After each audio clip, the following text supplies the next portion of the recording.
محترم بزرگوں اور دوستوں، قرآن کریم کی ایک مختصر سی آیت پڑھی گئی ہے، آیت کا ٹکڑا پڑھا گیا ہے۔ اس آیت میں اللہ تعالیٰ نے حج کے فریضے کو بیان کیا۔ اس آیت کا ترجمہ یہ ہے کہ لوگوں پر اللہ کے لیے حج کرنا واجب ہے جو حج کی استطاعت رکھتا ہو۔ آج کل ہم لوگوں نے حج کو سمجھا نہیں کہ حج کب فرض ہوتا ہے، تو حج اس شخص پر فرض ہے کہ جو وہاں تک بیت اللہ تک آنے جانے کا خرچہ رکھتا ہو اور اس کی غیر موجودگی میں اس کے گھر کا خرچہ، اس کا نان و نفقہ بھی اس کا بھی بندوبست ہو جائے۔ 40 دن تک تقریباً جو اتنا ٹائم لگتا ہے، تو اتنے ٹائم تک کا خرچہ اس کے گھر بھی موجود ہو، اتنا پیسہ موجود ہو کہ اس کی غیر موجودگی میں نان و نفقے میں کوئی دشواری محسوس نہ ہو، اور اس کے پاس بھی وہاں جہاں یہ جب حج کرنے جائے گا تو مکہ میں جہاں ٹھہرے گا تو اس کے پاس بھی آنے جانے کا تو خرچہ اس کے پاس موجود ہو ہی، لیکن یہ کہ اس کے پاس وہاں رہتے ہوئے وہاں کا نان و نفقہ بھی اس کے پاس ہو، تو ایسے شخص پر حج فرض ہو جاتا ہے۔ تو اس لیے آج کل ہم لوگوں نے بہت سی ایسی شرطیں عائد کر رکھی ہے کہ جن کا حج سے کوئی تعلق نہیں ہے، کہ ہم نے یہ شرط عائد کر لی اور یہ اپنے اوپر فرض کر لیا کہ جب تک حج نہیں کرنا چاہیے کہ جب تک ہمارا مکان، ہماری دکان نہ بن جائے،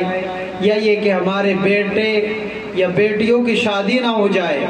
تو یہ سب شرطیں فضول ہیں، بیکار ہے، باطل ہے۔ ایسا نہیں ہے، بلکہ اگر کوئی ان شرطوں کی وجہ سے اور کسی اور دوسرا عذر کہ جس کو شریعت نے عذر نہیں کہا، اس کو وہ عذر سمجھ کر حج کو مؤخر کر رہا ہے، تو یہ بہت بڑی غلطی کر رہا ہے۔ حج کو اللہ تعالیٰ نے زندگی میں صرف ایک مرتبہ فرض کیا ہے، اور جب یہ حج فرض ہو جائے تو پھر اس مسلمان کے لیے، اس مومن کے لیے حج میں تاخیر کرنے کی کوئی گنجائش نہیں ہے، بلکہ وہ جلدی سے جلدی اس فریضے کو ادا کرنے کی فکر کرے۔ اور جو یہ شرط عائد کر رکھی ہے کہ اگر ہم نے حج میں یہ پیسہ لگا دیا تو ہماری بیٹوں کی شادی کیسے ہو پائے گی، یا یہ کہ ہماری بیٹیوں کی کیسے شادی ہو پائے گی، یا یہ کہ ہم دکان یا مکان کیسے بنا پائیں گے، ہم تو اس سے بزنس کریں گے، تو یہ سب اللہ تعالیٰ کو بہت ناپسندیدہ ہے۔ جب حج فرض ہو گیا تو اب جلدی سے جلدی اس کی ادائیگی کے سلسلے میں فکر مند ہونا چاہیے۔ اور جو یہ شرطیں، بلکہ حج کرنا اس سے تو اور برکت ہوتی ہے، حج کے بہت سارے فوائد ہیں کہ اللہ تعالیٰ نے حج کے بہت سارے فوائد رکھے، خود قرآن میں اللہ نے فرمایا لِيَشْهَدُوا مَنَافِعَ لَهُمْ، کہ لوگ حج کرنے کے لیے آئے، بیت اللہ کا طواف کرے اور یہاں جو فائدے رکھے ہیں ان کو دیکھیں۔ تو یہ ایک ایسی عبادت ہے کہ جو ایک مرتبہ چلا جاتا ہے، بیت اللہ کی زیارت کر لیتا ہے، حج کر لیتا ہے، طواف کر لیتا ہے، وہی اس کا کیف اور اس عبادت کی لذت اور چاشنی چکھ لیتا ہے، پھر اس کو قرار نہیں آتا، وہ بار بار چاہتا ہے کہ بار بار چلا جائے، بار بار رب کی بارگاہ میں اور بیت اللہ حاضر ہوا جائے۔ لیکن چونکہ اللہ نے صرف ایک مرتبہ فرض کیا ہے تو اب فرض نہیں ہے، اگر دوبارہ جائے گا تو اب یہ اس کے لیے نفل ہوگا۔ نفل پر بھی اللہ تعالیٰ نے کوئی پابندی نہیں لگائی، اگر وسعت ہے، آدمی کے پاس مال ہے، گنجائش ہے اس کے پاس، تو پھر وہ نفلی حج کر سکتا ہے۔ لیکن آج تک کبھی ایسا نہیں ہوا۔ حج بیت اللہ کا سلسلہ ہزاروں سال سے لوگ صدیوں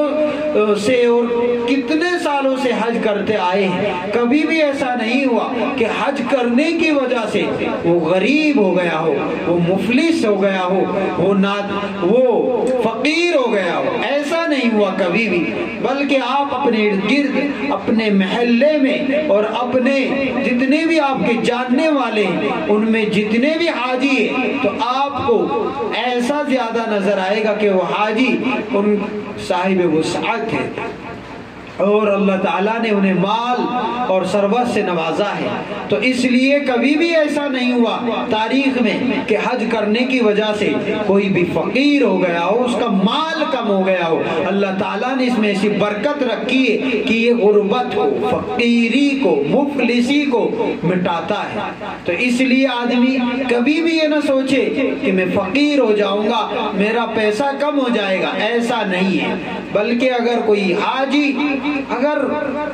بہت سارے حاجیوں میں کوئی حاجی فقیر ہو گیا تو اس کا کوئی اور ریزن رہا، کوئی اور وجہ رہی، کوئی اور سبب بنا۔ ایسا نہیں ہو سکتا کہ حج پر چونکہ اس نے پیسے خرچ کر دیے تھے اور اب وہ فقیر ہو گیا، ایسا نہیں، کوئی اور وجہ رہی ہوگی اس کے مفلس ہونے کی، اس کے غریب اور فقیر ہونے کی۔ اس لیے آدمی یہ ذہن میں بھی نہ لائے کہ حج کرنے کی وجہ سے کتنی لمبی اور اتنا پیسہ ہونا چاہیے اور اتنا پیسہ خرچ ہوگا اور یہی ہے میرے پاس تو میں تو فقیر اور مفلس ہو جاؤں گا، غریب ہو جاؤں گا۔ اللہ تعالیٰ نے اس کے اندر اتنے فوائد رکھے ہیں کہ ان کو اس وقت شمار بھی نہیں کیا جا سکتا۔ ان فوائد میں سے ایک بڑا فائدہ یہ ہے کہ اللہ تعالیٰ مال میں برکت کر دیتا ہے۔ جب کوئی حج کے لیے جاتا ہے اللہ اس کے مال میں برکت ڈال دیتے ہیں۔ اور فقہا نے تو یہاں تک لکھا کہ اگر آدمی کے پاس اتنا پیسہ ہے یا اس کے پاس اتنا زیور اور مال، سونا چاندی ہے کہ وہ بھی اتنی رقم کو پہنچ رہا ہے کہ جس سے حج فرض ہو جائے، تو اگر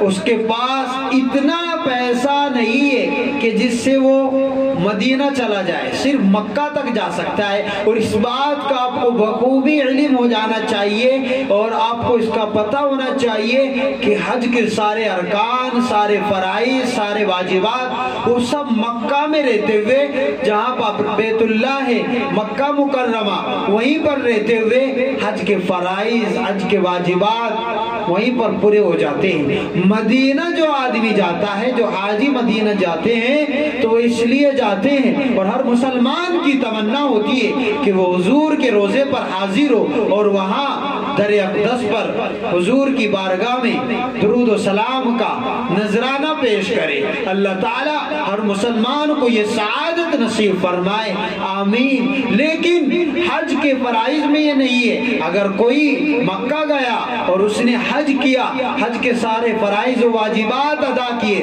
اس کا حج ہو جائے گا اور اس کے حج میں کوئی کمی نہیں ہوگی۔ لیکن یہ ہر مسلمان کی ایسی تمنا اور طلب اور تڑپ ہوتی ہے کہ وہ مدینہ بھی جائے۔ جب مکہ آ گیا ہے تو اب زیادہ دور نہیں ہے، لیکن فقہا نے لکھا ہے کہ اگر کسی کے پاس اتنے ہی پیسے ہیں کہ وہ صرف مکے تک ہی اس کا بندوبست ہو سکتا ہے تو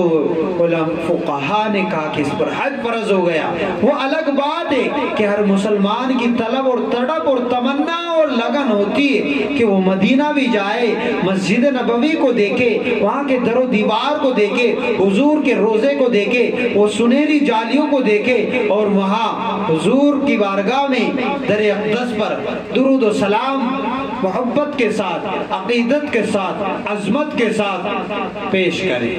تو اس لیے اس سلسلے میں بہت سارے لوگ ایسے ہیں کہ ان پر حج فرض ہو جاتا ہے لیکن وہ ٹالتے رہتے ہیں اور سوچتے رہتے ہیں کہ کر لیں گے۔ بعض لوگ یہ سمجھتے کہ ابھی تو جوانی ہے، بڑھاپے میں کر لیں گے، جبکہ حقیقت میں یہ عبادت ایسی عبادت ہے جو طاقت چاہتی ہے، قوت چاہتی ہے، ہمت چاہتی ہے، اور آدمی کے جوانی میں قوہ مضبوط ہوتے ہیں، صحت مند ہوتا ہے، تندرست ہوتا ہے، اسی وقت میں وہ اس حج جیسے عبادت کو کہ جس میں آدمی کو محنت بھی کرنی ہوتی ہے وہ جوانی میں ہی کر سکتا سکتا ہے۔ حج ایک ایسی عبادت ہے کہ جس کو اچھے طریقے سے جوانی میں ادا کیا جا سکتا ہے، اور ادھر کچھ لوگ ہیں کہ وہ یہ سمجھ رہے ہیں اور یہ سوچ کر حج کو مؤخر کر رہے ہیں، ٹال رہے ہیں کہ کر لیں گے، ابھی تو بہت عمر ہے، زندگی کا موت کا کوئی بھروسہ نہیں ہے کہ آدمی کہ کس گلی میں کس کوچے میں اور کب اس کی زندگی کا چراغ گل ہو جائے اور اس کی زندگی ختم ہو جائے۔ وہ بڑھاپے کی آس میں تک کہ بڑھاپے میں جا کے حج کروں گا، اور اس پر حج فرض تھا، اور اس کے ذمے، اس کی گردن پر، اس کے ذمے میں ایک حج جو اسلام کے 5 بڑے ارکان ہیں جن پر اسلام کی بنیاد ہے۔ جیسے کوئی بھی عمارت ہوتی ہے تو اس پر اس عمارت کی بنیاد ستونوں پر قائم ہوتی ہے، اسی طریقے سے یہ 5 بڑے ستون ہیں، 5 بڑے ارکان ہیں، توحید ہے اور نماز ہے، روزہ ہے، زکوٰۃ ہے، حج ہے۔ تو حج اسلام کے ان بڑے ارکان میں سے ہے کہ اس پر اسلام کی بنیاد قائم کی گئی ہے۔ یہ بھی ایسا ہی فرض ہے، اگر آدمی کے پاس اتنا مال ہے کہ جس سے وہ حج پر آ سکے اور وہاں پر رہتے ہوئے اطمینان کے ساتھ اپنا حج پورا کر سکے، اس کے غیر موجودگی میں اس کے گھر کا خرچہ چل سکے، نان و نفقہ اس کا اچھے طریقے سے پورا ہو سکے، اس پر حج فرض ہے۔ ایسے آپ معاشرے میں دیکھیں گے کہ بہت سارے ایسے لوگ ہیں کہ ان پر حج فرض ہے لیکن وہ تاخیر کر رہے ہیں، ٹلا رہے ہیں، اور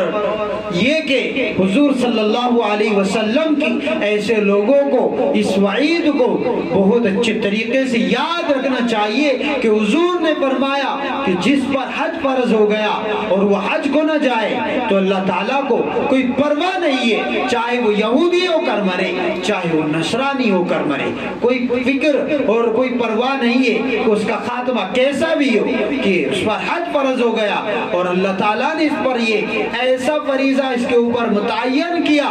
اور یہ سستی کر رہا ہے، اس کو نہیں ٹال رہا ہے۔ تو آدمی اپنے خاتمے کے بارے میں کہ جن پر حج فرض ہو گیا ہے وہ فکر مند ہو کہ کہیں حضور کی اس وعید کا، اور یہ تو بڑی خطرناک وعید ہے کہ اگر مجھ پر حج فرض ہو گیا ہے میں نہیں جاؤں گا تو پتہ نہیں میرا خاتمہ کیسے ہوگا۔ تو اس لیے آدمی اس وعید کو بھی اور حضور کی اس بات کو بھی اچھے طریقے سے مستحضر رکھے۔ اس لیے میرے محترم بزرگوں اور عزیز دوستوں اور میرے دینی بھائیوں، ہم لوگ اس میں ایک غلطی یہ بھی کرتے ہیں، بہت سے احباب اور ساتھی یہ کہتے ہیں کہ جی ہمارے والدین نے تو حج نہیں کیا، اب ہم حج کیسے کریں؟ یعنی دین کے سلسلے میں بے احتیاطی اور نادانی اور کم علمی اس حد تک بڑھ گئی ہے کہ جو موٹی موٹی باتیں ہیں ان کو بھی ہم جاننے کی کوشش نہیں کر رہے ہیں۔ یہ الگ الگ فریضہ ہے۔ اگر بیٹے پر حج فرض ہو گیا ہے اور ماں باپ کے پاس اتنا مال نہیں ہے تو کوئی عرض نہیں، آپ پر فرض ہو گیا ہے، آپ اپنے فریضے کے بارے میں فکر مند ہوئیے، اپنے اس فریضے کو ادا کیجیے۔ آپ کے پاس اتنا پیسہ ہے کہ آپ اپنے والدین کو بھی کرا سکتے ہیں، بہت اچھی بات ہے، لیکن ایسا نہیں ہے کہ بہت سے احباب یہ کہتے ہیں کہ اگر آپ نے اپنے والدین کو حج نہیں کرایا، انہوں نے حج نہیں کیا اور آپ چلے جائیں گے، آپ کا حج نہیں ہوگا، قبول نہیں ہوگا۔ ایسا نہیں ہے، یہ تو ایسا ہی ہو جائے گا کہ اگر آپ کے بیٹے آپ کے ماں باپ نماز نہیں پڑھیں گے تو آپ کی بھی نماز نہیں ہوگی۔ وہی ایسا فریضہ ہے، ان پر الگ سے اللہ تعالیٰ کی طرف سے یہ فریضہ ایسا ہے کہ ان پر الگ سے فرض ہے اور آپ پر الگ سے فرض ہے۔ اگر آپ نہیں پڑھیں گے آپ سے پوچھا جائے گا، اور اگر آپ کے والدین نہیں پڑھیں گے تو آپ کے والدین سے پوچھا جائے گا۔ تو اس لیے یہ بھی کوئی صحیح بات نہیں ہے، یہ غلط بات ہے کہ پہلے والدین کو کرائے۔ وہ الگ بات ہے کہ آپ کے پاس اتنا پیسہ ہے اور آپ کرا سکتے ہیں، لیکن اس بات پر موقوف نہیں ہے کہ آپ کا حج درست نہیں ہوگا چونکہ آپ نے اپنے والدین کو نہیں کرایا۔ اگر آپ پر حج فرض ہو گیا ہے تو پہلے آپ حج کے لیے جائیے، اپنے اس فریضے کو ادا کیجیے، اور پھر اپنے والدین کو بھی اگر ساتھ لے جا سکتے ہیں بہت اچھی بات، نہیں تو بعد میں پھر ان کے حج کی ترتیب بنائیے۔ اس میں ایک بہت سارے غلطی کرتے ہیں کہ اگر حج فرض ہو گیا اور اس کے بعد وہ سستی کرتے رہے اور نہیں جا سکے تو وصیت بھی نہیں کرتے کہ حج بدل کرانے کی، کہ اگر آدمی پر حج فرض ہو گیا اس کو وصیت کرنی چاہیے کہ اگر میں زندگی میں حج نہیں کر سکا کیونکہ مجھ پر حج فرض ہو گیا ہے اور مجھے وہاں پر پہنچنا چاہیے، بیت اللہ کا طواف اور وہاں حج کرنا چاہیے، لیکن اگر میں نہیں جا سکا تو یہ آدمی جس پر حج فرض ہو گیا یہ وصیت کرے، اپنے وارثین کو کہے، اپنے بیٹوں سے کہے کہ میرے بعد اگر میں نہیں کر سکا تو حج بدل کرایا جائے۔ تو اگر یہ وصیت کر دیں گے یہ صاحب کے جن پر حج فرض ہو گیا ہے تو ان کی طرف سے جو ان پر اللہ کی طرف سے ایک فریضہ تھا، حج اتنا بڑا فریضہ، اتنا اہم فریضہ، تو یہ ان کی گردن سے، ان کے ذمے سے یہ فریضہ ادا ہو جائے گا۔ اور اگر انہوں نے وصیت نہیں کی تو اب بیٹوں پر لازم نہیں ہے، ضروری نہیں ہے، اور اگر وصیت کی آپ نے تب وہ آپ کی اس وصیت کو پورا کریں گے اور اس وقت پورا کریں گے کہ آپ کے ترکے کے 3 حصے کیے جائیں گے، 1/3 سے اگر آپ کے حج کا خرچہ پورا ہو سکتا ہے تو آپ کی وصیت کو پورا کیا جائے گا، آپ کے وارثین آپ کی وصیت کو پورا کریں گے، اور اگر آپ کا ترکہ اتنا نہیں ہے کہ اس کے 1/3 سے حج ادا ہو سکے تو اب آپ کے وارثین پر لازم اور ضروری نہیں ہے، ان پر یہ بات ضروری نہیں ہے کہ آپ کی وصیت کو پورا کرے، نہیں، بلکہ اب چونکہ آپ کے پاس اتنا مال ہی نہیں کہ اس کے 1/3 سے وہ آپ کی وصیت کو پورا کرے، اس لیے آپ کی وصیت پوری نہیں ہو سکتی، وہ الگ بات ہے کہ وہ اپنی طرف سے کرا دے تو ٹھیک ہے، لیکن اگر آپ نے اتنا مال نہیں چھوڑا، اتنا مال نہیں تھا کہ اس کے 1/3 سے، جیسے فرض کیجئے کہ تقریباً کم و بیش 4 لاکھ میں کہہ لیجئے 3 لاکھ میں کہ ایک آدمی کا خرچہ 3 لاکھ کہہ لیجئے 3 لاکھ لگ رہا ہے، اب ان مرنے والوں نے جن کا انتقال ہوا ہے، جن پر حج فرض تھا، اگر انہوں نے وصیت کی تو ان کی وصیت کو پورا کیا جائے گا کہ 1/3 3 لاکھ بیٹھ رہے، 9 لاکھ انہوں نے چھوڑے تو 1/3 سے 3 لاکھ سے ان کی طرف سے حج بدل کرایا جائے گا، اور اگر اتنا خرچہ نہیں تھا، اتنا 1/3 سے کہ وہ خرچہ پورا ہو سکے تو اتنا آپ نے ترکہ نہیں چھوڑا، اب آپ کے وارثین پر آپ کی وصیت کو پورا کرنا ضروری نہیں ہے۔ تو اس لیے زندگی میں رہتے ہوئے جب تک صحت مند ہے، تندرست ہے، اسی وقت فکر کرے۔ شریعت نے بھی ہمارے اوپر یہ جب تک ہمارے پاس مال ہے اس کا پورا اختیار ہم کو دیا ہے کہ ہم جیسا چاہے، یعنی کہ جائز طریقے سے ہم اس کو خرچ کر سکتے ہیں، ہمارا پورا کنٹرول، پورا قبضہ ہے ہمارے مال پر، ہماری پراپرٹی پر، لیکن جیسے ہی مرض الوفات اور بیماری اور موت کی علامتیں شروع ہو جائے تو اس وقت آپ کا یہ قبضہ شریعت اٹھا لیتی ہے، صرف 1/3 پر آپ کا قبضہ رہتا ہے کہ اب آپ اس مال کے 1/3 کے مالک کو، باقی تو اب یہ وارثین کو ہو چکا ہے۔ تو اس لیے زندگی میں رہتے ہوئے آپ نے محنت سے کمایا، اتنی محنت کی، اتنی مشقت کی، اور آپ یہ سب آپ اپنی اولاد کے لیے کرتے ہیں، کل اگر وہی اولاد آپ کو ثواب نہ پہنچائے، آپ کے لیے دعائے خیر نہ کرے، دعائے مغفرت نہ کرے، آپ کو اصال ثواب نہ کرے، آپ کو 2-4 دن یاد رکھ کر بھول بھلائیوں میں ایسے مست اور ایسے بے فکر ہو جائے کہ کچھ خیال ہی نہ آئے، تو بتائیے آپ نے تو اتنی محنت سے اپنی اولاد کے لیے اتنا کمایا اور آج وہ اس طریقے سے عیاشیاں کر رہی ہے کہ نہ نماز کی پرواہ، نہ روزے کی پرواہ، نہ زکوٰۃ کی پرواہ، نہ حج کی پرواہ، نہ عقائد درست، نہ معاملات درست، نہ معاشرت درست، کچھ بھی درست نہیں ہے، بس جیسی تیسی زندگی چل رہی ہے، گزر رہی ہے، ختم ہو رہی ہے، بس اسی کو کوئی فکر نہیں ہے، بس جیسا وہ ٹائم نکل رہا ہے، گزر رہا ہے، ویسا ہی آدمی اپنا ٹائم گزار رہا ہے، کوئی فکر نہیں ہے کہ وہ اللہ تعالیٰ کے احکام کو پورا کرے، اللہ تعالیٰ کی منشا کے مطابق اپنی زندگی گزارے۔ تو اس لیے میرے محترم بزرگوں اور دوستوں، اپنے احباب کو بھی، اپنے ملنے جلنے والوں کو بھی اس طریقے سے ان کو بتلائے، سمجھائے۔ سب سے زیادہ جو پریشر ہوتا ہے وہ یہی ہوتا ہے کہ اگر میں نے میں خرچ کر دیا تو پیسے کم ہو جائیں گے، بالکل ہو جائیں گے، لیکن اس پیسے کو دینے والا آپ کی کیا اوقات، آپ کی کیا ہمت؟ آپ یہ سمجھتے ہیں کہ آپ کے دستے بازوں سے، آپ کے ہنر سے، آپ کے بزنس سے، آپ کے مائنڈ سے، آپ کے ٹیلنٹ سے ملا ہے آپ کو یہ مال، یہ دولت؟ نہیں، ایسا نہیں ہے۔ اگر آپ ایسا سمجھ رہے ہیں، یہ بھول ہے، یہ دھوکہ ہے، یہ اللہ تعالیٰ کے ساتھ وفائی نہیں ہے، یہ بے وفائی ہے کہ اللہ تعالیٰ کے دیے ہوئے مال میں اگر ہم پر حد فرض ہو گیا ہے، ویسا تو آدمی ممبئی کا،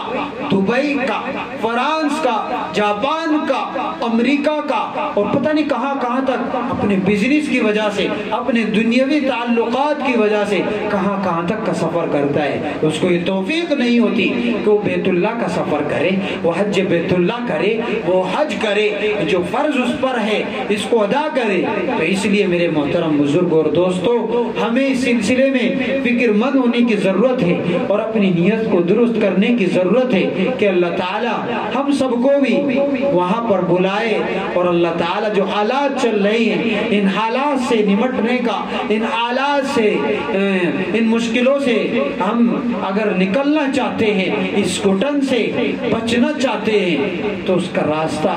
صرف اور صرف یہی ہے کہ ہم اللہ کی اور اللہ کے رسول صلی اللہ تعالی علیہ وسلم کی بات کو مانیں۔ اسی میں ہی ہمارے لیے کامیابی ہے، ورنہ تو نہ دنیا میں ہمیں کامیابی ملے گی اور آخرت میں بھی ہمیں کامیابی ملنے والی نہیں ہے۔ یہاں پر بھی ہم پٹتے رہیں گے کہ مسلمان جرم کیا ہے مسلمان کا، کہ وہ اللہ کا کلمہ پڑھتا ہے، اللہ کو اپنا معبود مانتا ہے، وہ ان دیوی دیوتاؤں کے سامنے اپنا ماتھا نہیں ٹیکتا، وہ ان اپنے ہاتھوں سے بنی ہوئی ماتا اور دیوی دیوتاؤں کے سامنے سجدہ نہیں کرتا، پوجا پاٹ نہیں کرتا، وہ صرف پوجا پاٹ اور عبادت جس کی کرتا ہے وہ اسی کی کرتا ہے جو عبادت کے لائق ہے، جس نے ہم سب کو بنایا ہے، جو ہمارا خالق ہے، ہمارا مالک ہے، موت اور زندگی کا مالک ہے، نفع اور نقصان کا مالک ہے۔ اس پتھر کو، اس سونے اور چاندی کی بت کو، اس کو تو اپنی خبر نہیں ہے، یہ بے جان چیز ہے، یہ اللہ کی طرف سے جب ہدایت نہیں ہوتی اور آدمی ہدایت کو طلب نہیں کرتا، ہدایت نہیں چاہتا، تو پھر پٹی ایسی پڑتی ہے کہ وہ بے جان چیز، اپنے ہاتھ سے بنائی چیز، پتھر، اینٹ، کنکر اور پتہ نہیں نہ جانے کیسے کیسے ان کے سامنے اپنا ماتھا ٹیکتا ہے، اس کو اپنا خدا مانتا ہے، اور جو حقیقی اور سچا اور صحیح معنوں میں خدا ہے اس کو بھول جاتا ہے، اس کے ساتھ شرک کرتا ہے، کفر کرتا ہے۔ تو اس لیے میرے محترم بزرگ اور دوستو، ہمیں ڈٹے رہنا ہے، جمے رہنا ہے، کوئی طاقت ہمیں ایمان سے نہیں ہٹا سکتی، ہمیں اللہ تعالیٰ سے دور نہیں کر سکتی۔ آج وقت ہے، اب یہ وقت آ گیا ہے کہ ہم اللہ سے، اللہ کے رسول صلی اللہ علیہ وسلم سے قریب ہو، اپنی ساری پریشانیاں اللہ تعالیٰ سے کہیں تو انشاءاللہ ہماری ساری پریشانیاں دور ہوگی۔ اللہ تعالیٰ امت مسلمہ پر اپنا خاص فضل فرمائے اور اپنی طرف رجوع کرنے کی، اللہ سے لو لگانے کی اللہ ہمیں توفیق عطا فرمائے۔ ہمارے فلسطینی بھائیوں کے اللہ سب پریشانیوں کو دور فرمائے۔ مختصر سی دعا کر لیجیے۔ الحمدللہ رب العالمین، اللہم صلی علی سیدنا محمد وعلی آل سیدنا محمد وبارک وسلم۔ ربنا آتنا فی الدنیا حسنۃ وفی الآخرۃ حسنۃ وقنا عذاب النار۔ اے کریم پروردگار، ہمارے سب گناہوں کو معاف فرما یا اللہ۔ ہم نے دن میں، رات میں، یا اللہ سفر میں، حضر میں، خلوت میں، جلوت میں، جان بوجھ کر، انجانے میں، یا اللہ ہم نے گناہ کیے ہیں، بے شمار کیے ہیں، بے حد و حساب کیے ہیں۔ یا اللہ ہمیں شرم نہیں آئی کہ آپ کا کھایا، آپ کا پیا، آپ کا دیا ہوا پہنا، آپ کی نعمتوں کو استعمال کیا اور ہم نے کافر کی،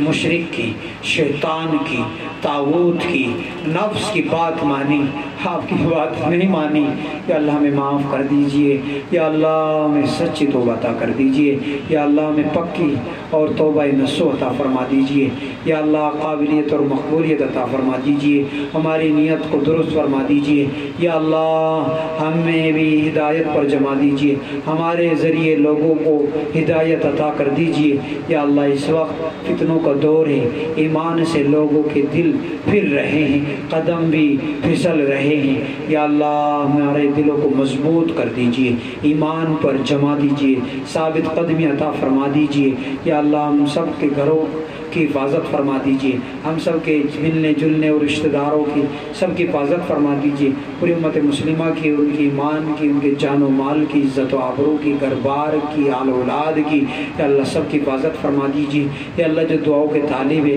دعا کرانا چاہتے ہیں یا اللہ وہ خود بھی کر رہے ہیں یا اللہ ان کے دل میں جو جائز تمنا ہے، جائز حاجت،